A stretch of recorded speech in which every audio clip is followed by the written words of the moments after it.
कानपुर से इस वक्त की बड़ी खबर। सपा लीडर इरफान सोलंकी पर एफआईआर दर्ज हुई है। मारपीट, रंगदारी मांगने के इल्जाम लगे हैं और इसमें एक्शन लिया गया। इल्जाम लगाने वाले शख्स पर भी एफआईआर हुई। एमएलए बीवी के गनर ने भी मामला दर्ज करवाया है। क्रॉस केस हुआ है। मामला चुमनगंज के हलीम ग्राउंड से लगने वाली बकरा मंडी से जुड़ा हुआ है, जहां बताया जा रहा है कि जानकारी के मुताबिक सपा के साबिक एमएलए इरफान अपने हामियों के साथ बकरा मंडी पहुंचे थे।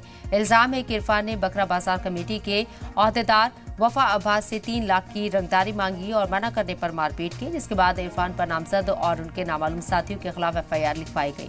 वहीं एमएलए बीवी नसीम सोलंकी के गनर अजीम अहमद ने भी इल्जाम लगाने वाले वफा अब्बास और उनके हामियों के ऊपर क्रॉस एफआईआर दर्ज कराई है। एफआईआर में वफा अब्बास पर मारपीट, गाली गलौज और जान से मारने की धमकी देने की रिपोर्ट दर्ज हुई है। पुलिस अब मामले की जांच कर रही है।